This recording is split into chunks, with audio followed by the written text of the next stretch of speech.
కడప జిల్లా పోరుమామిళ్ల గ్రామ పంచాయతీకి సంబంధించిన వాలంటీర్లతో ప్రభుత్వ సలహాదారు Pothireddy Nagarjunareddy, vice president Rallapalli Ravi, ZPTC Muthyala Prasad, MPTO Varaprasad Manoj, MLO పాల్గొన్నారు. ఈ సందర్భంగా నాగార్జునరెడ్డి మాట్లాడుతూ జగనన్న ముఖ్యమంత్రి అయిన తర్వాత సచివాలయ వ్యవస్థలో వాలంటీర్ల వ్యవస్థ ప్రముఖమైనదని, ప్రభుత్వ సంక్షేమ పథకాలు సక్రమంగా అందే విధంగా చూడవలసిన బాధ్యత మీపై ఉన్నదని, పథకాలు అందిన తర్వాత ప్రతి ఒక్కరి ఇంటి దగ్గర పోయి గత ప్రభుత్వంలో చంద్రబాబు ఏం చేశారు, ఇప్పుడు జగనన్న ఏం చేశారు అనే దానిపై ప్రజలకు అవగాహన కల్పించాలని, జగనన్న వస్తేనే వాళ్ళ ఇంట్లో వ్యవస్థ ఉంటుందని, సచివాలయ వ్యవస్థ ఉంటుందని, సంక్షేమ పథకాలు అమలవుతాయని, లేకుంటే అందరూ కూడా మోసపోతారని తెలిపాలన్నారు.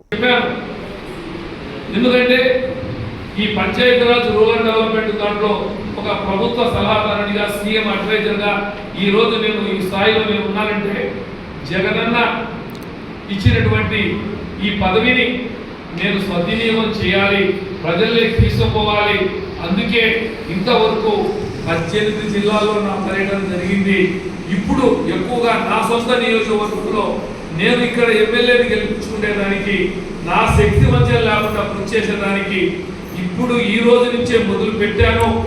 7 మండలాల్లో తిరుగుతాను, వాలంటీర్లతో తిరుగుతాను, మీటింగ్ పెడతాను, డాక్రా మహిళలతో మీటింగ్ పెడతాను, సచివాలయ సిబ్బందితో